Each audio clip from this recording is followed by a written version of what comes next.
I got a fire in me, you're gonna set to burn. And we got a world to see, and all the time to Hi, everybody, and welcome to episode 11 of the MC Squared podcast, where I'm joined today by special guest, State Senator Jon Ford. Welcome, John. Good evening. Yep, and also co-host Jimmy McKenna. Over here in the corner. So this is kind of exciting. I think you're our second guest, John. So I guess we'll get right to it. I was thinking back the other day to the first time I met you, and I don't know if you remember this or not, but this was back in 2014. I was running in a primary, and it was several counties, and it happened to overlap with Vigo. So Mary Wright had her Tea Party group, and we all got the opportunity, I think, to speak in front of a lot of very well-informed electorate and field a lot of tough questions. And I remember meeting you there. I don't know. I don't know if we crossed paths earlier, maybe in Clay County. Maybe just in passing, but yeah, those are the good old Tea Party days. Yeah. Where people cared about fiscal responsibility. Doesn't seem like they do anymore, does it? Long time ago, it feels like.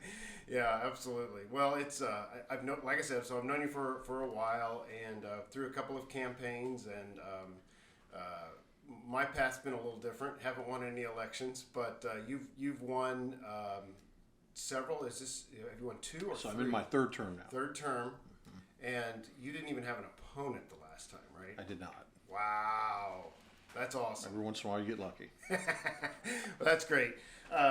So I wanted to start off with this, and I don't know if anybody's ever asked you this or not, and I probably should have asked you this off air, as far as, because I have no idea what you're going to say, but I know that you were adopted, and I know you weren't originally from Indiana, correct? Right. Yeah. Well, I have no idea what your childhood, what your story is. Would you be willing to share some of that with us? Sure.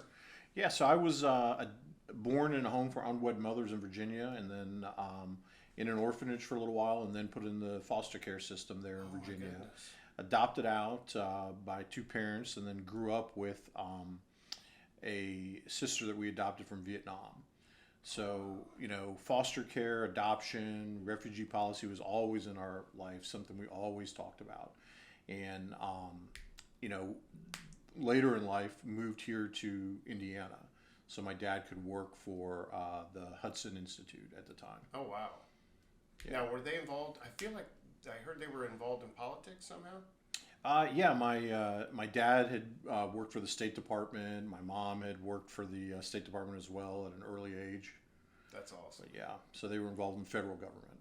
That is crazy. So that explains then your passion for foster care and all the initiatives you've done to help the foster kids and try to help DCS fix maybe a broken system there. Yeah, I mean it's it's been very clear from day one when I was elected that the foster care system here in Indiana needs a lot of work. I mean our kids are almost double the average before they get to some level of permanency, either with reunification or adoption, and it's sad in my mind because we can do better, and I know we can. Mm-hmm. Just for whatever reason, there's a little resistance there on some of the change, and we're one of 6 states now that doesn't provide attorneys for kids in the foster care system.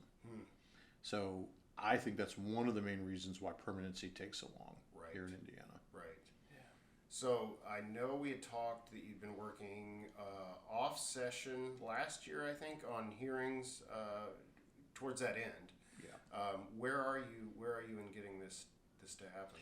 So last summer we brought in national experts from all over the country to talk about this at the McKinney Law School, and filed legislation that did not get heard this year. I'm running into kind of a brick wall. The judges don't necessarily like it. Really? Yeah, I think it, like everything goes back to, moving their cheese. And, right now they can appoint attorneys if they want. We really don't do that here in Indiana, and I want to make it a requirement. Right. Because I believe we're violating these kids' constitutional Absolutely. rights. Right. Every kid should. Well, every human, Yeah. every citizen has the right to representation And due process. And we've got Absolutely. kids here who aren't even in courtrooms when these decisions are made on their lives. Yeah, yeah. You know, and we got a story, we got a case that just hit this spring where it was a 12-year-old girl put into a correctional facility, never once was in the courtroom through the proceedings. And she was in for 18 months, 12-year-old girl. And if I showed you pictures of the cell, you'd be shocked that here in America we were doing that to a young woman. Well, that's good work that you're doing. I appreciate you doing that. I know that all the kids in foster care appreciate that, and hopefully we can see this move forward. Start to see some of the roadblocks. Yeah, I mean we're moving the ball in other areas. You know, one thing in legislation that this session I'm pretty proud of is we were able to get some money aside to help kids that age out of the foster care system. So kids that are 18 and in foster care, when they turn 18, they're now they're done with the system and literally left on their own with not many resources. So we were able to put some money aside to help them with housing and the 21st Century Scholar Program. So they can go to college and they can get help with housing. Yeah, because the foster families that they've been with, no matter how much they love them or what a great home they're in, their payments from the state for support stop when they turn 18. Is that right? Yeah, and they don't have to stay with the foster parent. The foster parent has no obligation to keep them. Yeah. Wow, that's something you don't hear in the news all the time. Yeah, it's funny how that happens. Yeah. Jimmy, do you have a question? No, I was getting ready to do our drawing here in a second. You can keep going. No, we're getting ready for that drawing. So. Yeah, that's right. We on the last podcast, the last episode. I don't think we talked about it on the podcast, but afterwards in a promotion, we talked about liking our Facebook or our Instagram page and tagging a couple of friends, and we would enter a drawing for a $25 gift card. So we're going to give that away here a little bit later and do that drawing. So, okay, so I've got folks who listen to this podcast who don't have a clue about how our government works or anything like that.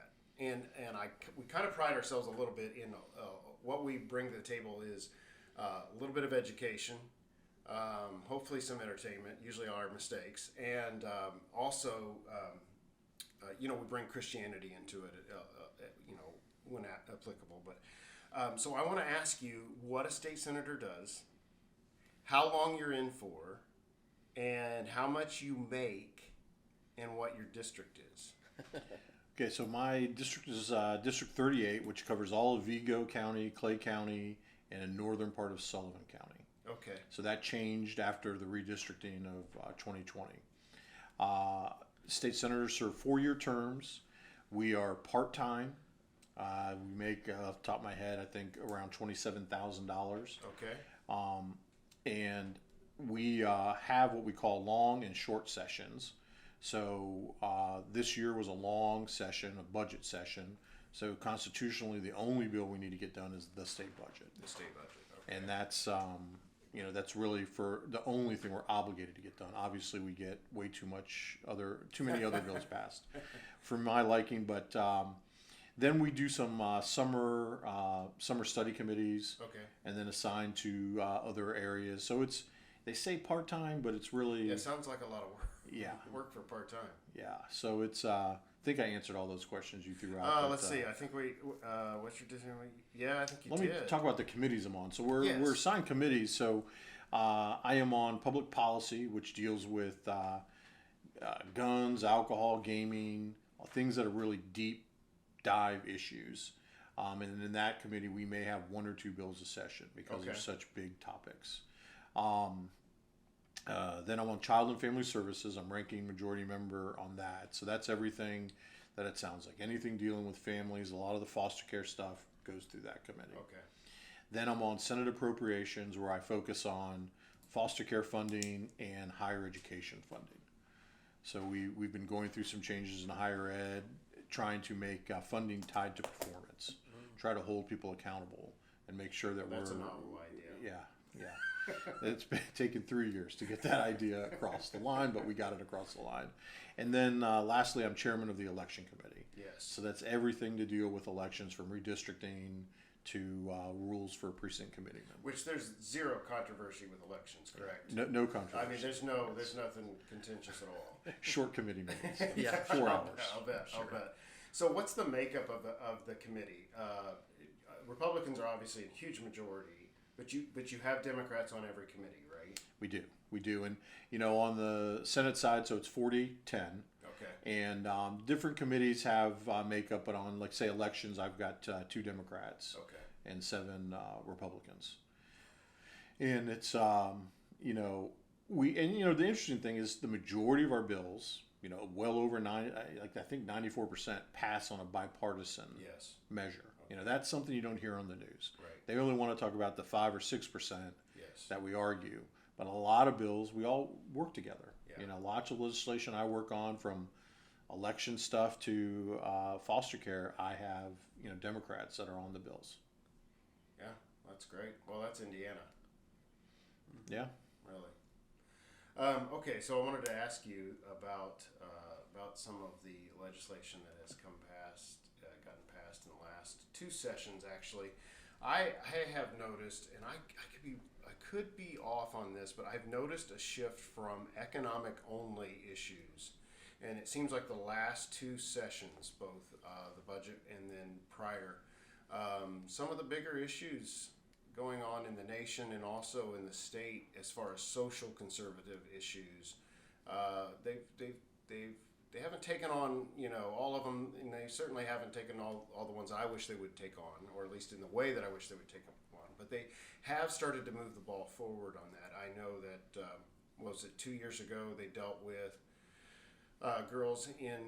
boys identifying as girls in girls' high school sports. Mm-hmm. So they limited that. The governor vetoed it. You guys overrode it, which was just an astounding political episode in Indiana's history. The fact that a Republican governor is vetoing a 80 to 90% approved legislation. I mean, everybody wants girls' sports in high school protected. A lot of my constituents, right? I mean, yeah. They wanted that. I heard clear and loud Yeah. that they, did not want boys playing girls' sports, and that they clearly saw the difference. Yeah. And it was surprising that the governor vetoed that, but we knew going in that he probably would, so we were prepared and overrode. Yeah, that wasn't that whole session, it's like almost every bill you guys were passing along those lines, you were having to override his veto.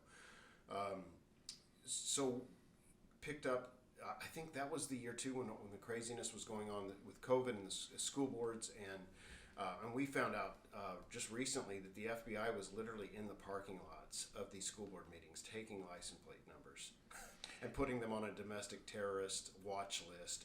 Not official, so they weren't on official, but they were watching parents in all these school board meetings. Yeah, I mean, I would say, before COVID, we started seeing parents really get engaged, really getting upset with the curriculum in some of the schools, and really, starting to ask questions and push back.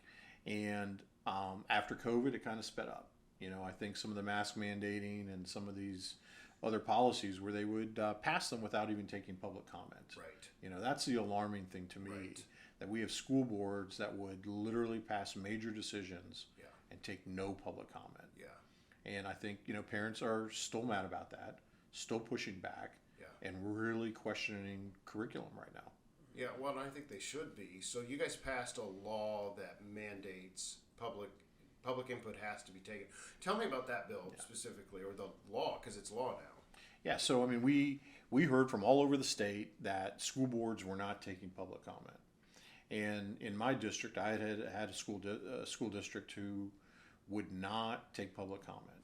And the superintendent and I disagreed on it, but he did it anyway. Yeah. And then he started moving meetings around so people couldn't find them. And then when they were forced to take public comment, the school board members now just don't answer. Wow. So after getting this feedback from constituents, we passed a bill, and we literally, this is not something I thought I'd ever have to deal with, had to have a floor debate on how many minutes parents should get to speak at a school board meeting. 4 minutes, 3 minutes, and it was 4 hours of my life I'll never get back. And I don't know if we picked the right decision, but I kind of think, again, common sense, let the local school board decide that kind of thing. But unfortunately, public education has been overrun, and they really don't want to make decisions. I think it's, I think we set it up where school boards were supposed to be the boss. Yeah. And I think it's now switched where the superintendent leads the school board down the path that they want. Mm-hmm. Which is an interesting dynamic, and it's not at all what it was set up or intended to do. It's not what parents think. Mm-hmm. When you're electing a school board member, you're hoping that they're representing you, because we don't elect a superintendent. Right. Yeah. And that's the way, and it's kind of interesting to watch. I mean, you see people get elected that you think are going to do certain things, and the superintendent waves their little fairy dust over them, and all of a sudden they do whatever the superintendent wants them to do. Yeah, and there's some kind of dogma about a united front, and we all have each other's backs, but they don't seem to be as concerned about having the parents' backs, or the taxpayers, which to me is front and center. That should be the number one concern. Well, it's kind of, it's concerning to me where you have an environment where everything has to be a yes vote, or we can't talk about it. Right. I mean, who cares if there's a no vote and someone else has a different point of view? Exactly.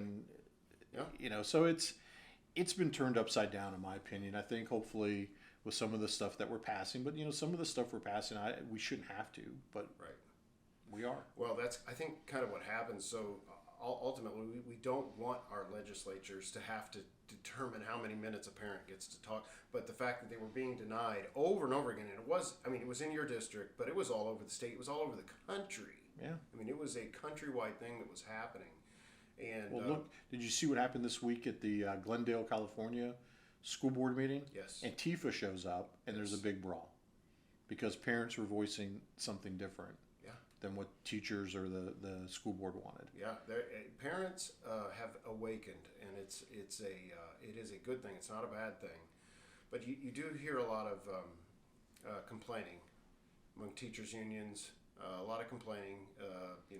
Parents should just kind of leave it to the experts, and that's just a little bit of a salt in the wound, if you ask me. So. Well, I think when I was growing up, and I'm probably older than you two, but my parents are always involved. PTO groups are always engaged, and I think now the PTO groups don't seem to be as big, and probably all could be boiled down to the breakdown of the family is not what it was 20 years ago, and we need a little bit more of the family focused environments. Yeah, like the evenings are probably full of many other things, and the people that show up at the school board meetings are probably just the people that are mad about something. Yeah, it's like having a podcast at 6:30 at night. I wonder about the shift of power you were talking about, or the shift in between the school board and the administrator, and I really wonder if those people on the school board, because COVID put them in a light like they've probably never been in before, and I wonder if that shift where they shifted it to the administrator was more of I don't want to be the bad guy, and we're going to make them do make him make the decision. I think, in my opinion, it started long before COVID. It just showed up more. Yeah. We could see it in COVID, right? We all had a little more free time to pay attention, and you're right. I think we all noticed it more, but I think it happened a long time ago. And then they publicize it on YouTube videos, and you can watch it on Facebook Live, and you get a lot more people that are watching and listening, but maybe not taking part in it. What's interesting to me is, when you really think about it, here in Vigo County, our school system is a $166 million business. That's more than the county government and city government put together of taxpayer money. And they don't feel they're politicians, or they don't feel that they are accountable to taxpayers. Mm-hmm. Yep. No, I hear a lot. Republicans are ruining the education system. Republicans can't stop meddling in the education system, and that just is astounding. Well, of course, it's only coming from the teachers union, but they put that stuff out there, and these teachers believe this stuff. They really believe, hey, Republicans are best. And what's amazing to me is you guys passed record amount of money, three budgets in a row. Yes. Yeah. Just incredible amount of money. Over half the state's budget goes to education, and there's hardly any strings. Well, and talk about again things we shouldn't have to do, but to make up for the lack of school boards, really working. Teachers, want higher salaries, Right. and they, starting teachers probably should have higher salaries. Right. But when we give record amounts to school corporations, Right. and teachers still don't Right. get increased salaries and they get Where's stipends, Where's the problem? it's not us. No. It's these school boards Yep. not making the right decision. So now we've had to put in the law. First, it was 40% of the money that goes to schools has to be spent on teachers that are in front of kids, not Right. administrators, Right. not 5 basketball coaches and 10 football, but teachers in front of kids. Yeah. This year we increased it to 62% because we still found 100 schools Yeah. still wouldn't pay their teachers $40,000 minimum salaries. Well, it's a bureaucracy. Yeah. I mean, it's what it is. It's top-heavy bureaucracy. It's what it's actually the problem we're dealing with. A little bit of free market never hurts anybody. Yeah, and it's going to take parents and voters are going to have to Yeah. step up and demand more out of the school systems. I mean, when you think about Vigo County, we have 12% of our population without a high school diploma. Yeah. So this didn't start at COVID. No. This has been an issue for a long time. And what percentage of those? And again, not to knock on. Obviously, we're homeschoolers here. Not to knock on public school. I mean, we got a lot of good friends who go to the public school. We want it to be, as you do, the best possible education these kids can get. But what percentage of those high school graduates can read at a second grade level? I mean, it's not a huge number. Yeah, What level are they in SATs and math scores? It's awful. The testing that came out right after COVID, so right when they returned, they did some testing of the middle schools, and it was atrocious. Here in Vigo County, it was atrocious. The learning loss from COVID, I mean, it's going to take us a long time to make up for that. Yeah.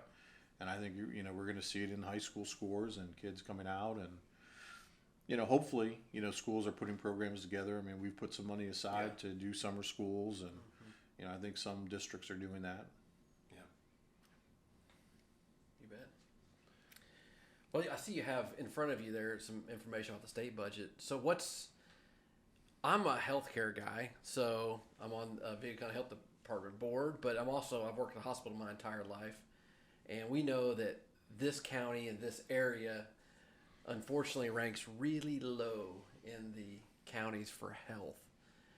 Is there anything that you guys are doing from the state to assist? And I mean, like I said, it's not a perfect silver bullet, but what's the talk going on at the state about health? Yeah, so we the governor had a big initiative. His goal was to spend $500 million in this budget for healthcare, and really to help health departments that need more resources get those resources. Unfortunately, I think he went into it that we were going to mandate this across counties and take the commissioners and county councils out of it. So it was one of the more controversial topics during session. But I think we got it to a good place where now counties can opt in. Mm-hmm. It's grant oriented. Mm-hmm. So you can opt in on certain parts and not on other parts. Mm-hmm. And, I supported that because, again, allows a county to decide. So county up north may want to do it. Vigo County may not. Mm-hmm. Clay may. I mean, so it just lets them choose what to do. But it's programs to try to deal with healthcare in rural Indiana, because we obviously know as you said, healthcare is not good.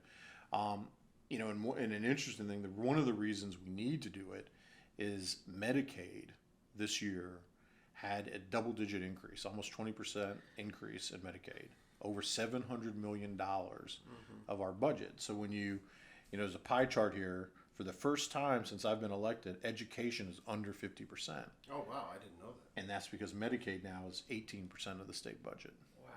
And growing. So do you think it's from more people being eligible for Medicaid?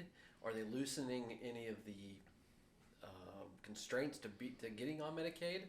Or is it just an aging population that's Medicare is more of aging, but what do you think is causing that increase? I think it's all of those things. I mean, an unhealthy population. I mean, in our area, it's our poverty, right? I mean, we've rampant generational poverty here. Yeah. I think, drugs. I think that's something we don't talk a lot about, but I think, some of these some of these late baby boomers and drug use, and I think some people are older than I think they really are physically, because of alcohol and drug use. Yeah. And I think, in our area, I mean, it's a challenge. I mean, it's a challenge for our hospitals to work under receiving, Medicaid payments because they're not what they should be or what they are private payers. And, I know, you work for Union. I know they, struggle with that, and so does Regional. Mm-hmm.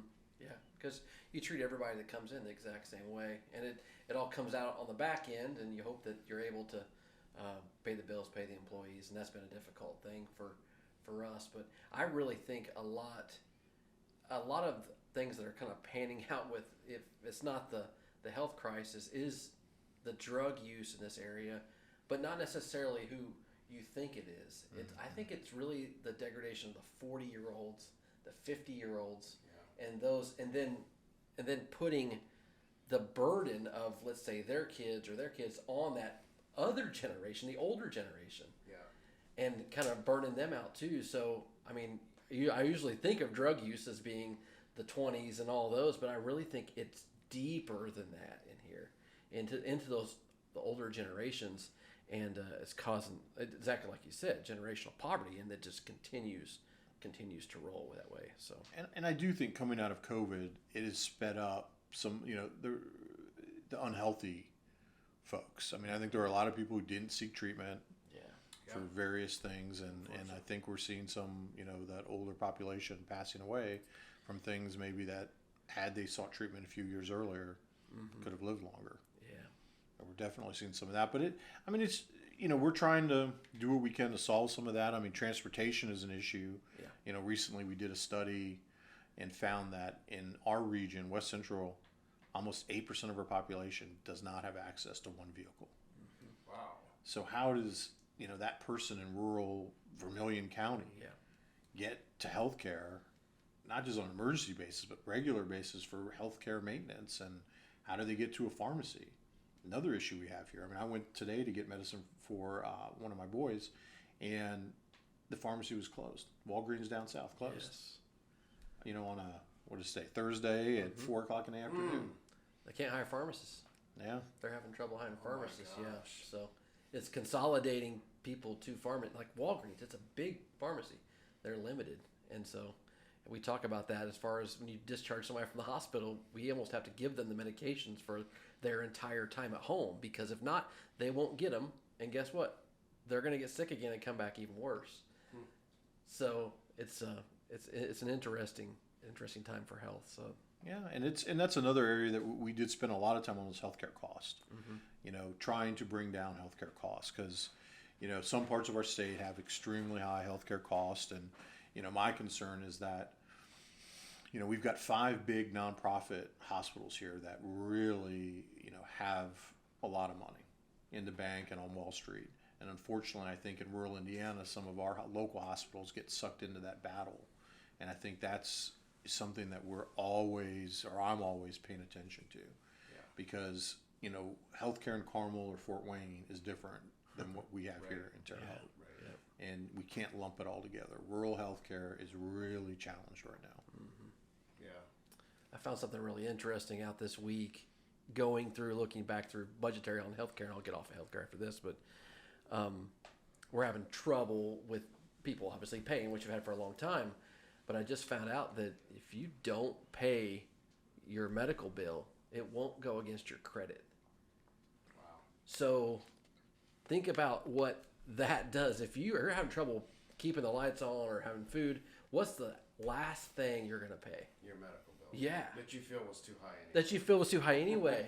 So, and then they're trying to keep so it's, I'm not saying that it should go on your credit, I don't think anyway, but that gives a perspective on, where once that big bill comes, you're like, shoot, I can push that to the back. That's the last thing I'm going to pay when I have extra. So. And you probably can't understand it anyway when you get that bill. Oh my goodness, why? Why? I don't know why. There's. And some of it's places, 4 months, 5 months after it took place. Yes, and maybe it just makes people really upset. We live in 2023, and the medical billing system is the most archaic, cryptic thing you've ever seen, and then people just don't trust it. Yeah. They just don't trust it. It's so. funny how those kind of things happen. I mean, Yeah. Yes. Well, what's interesting to me, while we were talking, what came to mind, I had just finished a book about the founding of, about the settlers that moved west and settled Ohio and moved into Indiana, but it was specifically, the title of the book was like something about settlers, and I was all excited, you know, the early pioneers, I was all excited to read it, but it was true, but it was actually only about Marietta, Ohio. And what came to mind was the physicians that would go out there, and these guys. I mean, they tripped through all over the wilderness. They crossed rivers. They went out in backwoods to find these folks that had a disease or sickness or whatever, and treated them. And I thought, man, in a way, they almost had better care than we do now.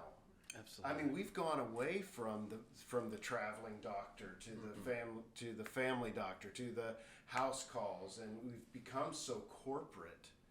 And it's I mean, with Obamacare and moving ever closer to just flat out the government taking care of healthcare, socialized medicine, which is, I mean, some of these complaints that I'm hearing, that's what we hear in Canada. They have it's all free. yeah. But they hate their healthcare. It's the worst healthcare anywhere. Same in the UK. It's all free. 6 months to see your doctor or longer. And so I think we're seeing the creep of socialism even into the medical community. We've got to get more into freedom. And I think any of the reforms that need to take place need to be rolling back a lot of the craziness, restrictions, and. Well, I'll tell you one bill this session we dealt with that really, I think, I struggled with, and I think a lot of folks did, was a lot of hospitals, when they sign doctors, make them do non-competes. For me, I really don't want to tell a business you can't use non-competes. That's their choice. Because I guess in my mind, if I'm a doctor and don't want to sign a non-compete, I'll go somewhere else. Yeah. But, it was an interesting debate because, I mean, one example, a hospital in Fort Wayne, they don't make their doctors sign non-competes. And their doctors don't seem to leave that hospital. Yeah. But a lot of rural Indiana hospitals are very concerned about the non-competes. Yeah, because they feel like they can't compete with the larger corporations. What about limiting liability insurance or limiting liability claims? Some tort reform. Yeah, we have not really tackled that. Just the debate on, these non-competes. I mean, it really, and it ended up being so watered down, I'm not sure it really worked out. Yeah. But again, for like me, it's a struggle. Why do I want to tell a business that you can use non-competes or not? So that's where I was struggling with it. Yeah. But then when I would talk to, folks here back in my district, we need non-competes because otherwise it's gonna hurt us. Yeah. But then you hear from other rural hospitals, like other hospitals in Evansville, they wanted non-competes to go away That's interesting. because they have enough. What would happen is someone would leave one hospital and in their contract would say you have to go 100 miles away to practice. So they'd leave town. So these doctors, now want to go to the hospital down the street. So we do away with non-competes. It makes the two of them. Yeah. Pretty sure in Terre Haute there was a non-compete that was 8 miles. Well, that's not too bad. No, I mean there's It's a just enough to specific get beyond- reason why it was Just get beyond regional. beyond 8 miles, and so it was something ridiculous like that. But I do think with the non-competes, like you said, you don't want to tell them what they need to do. But I do see why those, like Fort Wayne and these things, there are times when some hospitals, if they have privileges somewhere, and let's say they're on diversion or they're low staffed, and you need to get cardiothoracic surgery or whatever it would be, and you got a place 6 miles up or down the road, whichever way you're looking. I mean, you would like for that surgeon to be able to do it there, and not be blocked from doing it. But I don't know. It's just, I'm sure there's a lot of opinions on that one. So Yeah, it was a big debate. yes. All right, are we ready to? We're ready do a for draw? our let's do our quick and easy random number generator. Generate a number, and I'll tell you who the winner is. Let's see. Generate. All right. Our winner for Instagram. So if you didn't know, we asked everybody to follow, to put two people that they, to tag two people. I'm not really good with the Instagram lingo on our Instagram page. And our winner is Trisha Larimer. All right. Yeah. So thank you, Trisha. We appreciate it. And make sure if you did not get in on this, get in on the next one. Trisha gets $25 Amazon card. Yeah, we'll do that. So we'll get We'll that. give away to John's her. card next. Yeah, there we go. John's card will be next. Yeah, he's going to give it up. Oh, yeah, we The have Amazon gift card may be worth more. Can we ask John about the most recent thing going on in Terre Haute? that everybody's Absolutely, excited about? absolutely. What about this ISU team? We were talking about this before. Obviously, it has nothing to do with it, but Well, we're all rooting for ISU. we're all rooting That's for for sure. ISU. We want the players, Absolutely we support excited them. about the level they're at right now, and I think it's tomorrow they start best of 3. I think is what I heard. So that's really exciting. But head of ISU, just it sounds a little bit. I mean, I have no problem saying this. That feels a little bit like the same attitude of shutting the parents off and making decisions without input. This no community input whatsoever. Put the bid in for hosting and then just decided, you know what, we can't do it, and let's blame the Special Olympics. Yeah, I think there could I have wrong been on more that? Am I wrong? collaboration. I don't know, all the details, but from what I've read and seen, it appears they did not talk to the mayor or the visitors bureau, and I would like to think our community would have rallied around them and support them. But I do appreciate them and their efforts to keep supporting the Special Olympics. 'Cause Absolutely. we don't want to let that go by the wayside. Absolutely. And but I think we could have, as a community, come together and helped out I think we could've ISU figured and it out. Special Olympics. Yeah, I think and, we could have figured that out. I think so for sure. and I think that may show, the kind of disconnect we're seeing maybe from the university and our town. Well, there's a huge backlash that's grown now, so it'll be interesting to see where this goes. I know, there's always disgruntled groups and whatever, but this seems to have united quite a few. I think there's going to be a push to see some change maybe at the top. So I don't have a dog in the fight. I don't care, but it's going to be interesting, kind of fun to watch. We tend to not comment too much on local issues, local news issues. Because by the time this comes out, it's 3 or 4 days later, and It's sometimes so old. Yeah, it's just like so. This will probably all resolve. I have a feeling this one may be around this for a one's little going to bit. go on.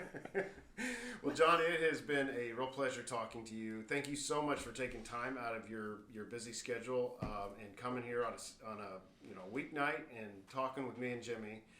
We'll have to do it again soon, but I wanted to end with if there anything else that you wanted to say, anything. I mean, totally doesn't matter what it is. Yeah, we covered a lot of ground, and I appreciate you guys doing this podcast and including me, and wish you the best of luck Well, thank you. moving forward. Thanks. Awesome. Appreciate it, John. All right, folks. So to contact us here at the show, you can email us at themcsquaredpodcast@gmail.com, and you spell out squared.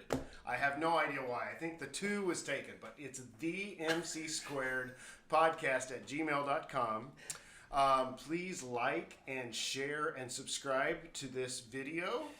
If you're listening to it on audio, please tell your friends about it. And if you want to send us an email, that would be greatly appreciated. If it's hate email, Jimmy takes care of that. Yes, I do. And Quick delete button. if it's kudos, I'll take care of that and stuff. So also, I want to give contact info for if you want to get a hold of Jon Ford. Actually, what we will do, we will put that in the description of the video. Yeah. If you want to send him an email, I'm sure he could really use a nice email. Only positive Only emails. positive emails. Any questions? One of the things that I really appreciate about John is he has always been accessible. You've always been accessible, and open to. I've seen him at forums where it's run by a lot of folks who are hostile to the Republicans, hostile to conservatism, and John handles himself well. Does a great job with those questions. Sometimes they're not even questions, they're just rants. But he does a great job with them. He's always been accessible. And I think that's why, John, you keep getting elected by such wide margins. This last margin was pretty big. But when you have an opponent, you still get elected by quite a large margins. And I think it's because you're so what is the word I'm looking for? So connected with your voters, so connected to the constituents, and it shows. So No, I appreciate that. all right, folks, that's it for episode 11. See you next time. See ya. I got a fire in me. You're gonna set to burn.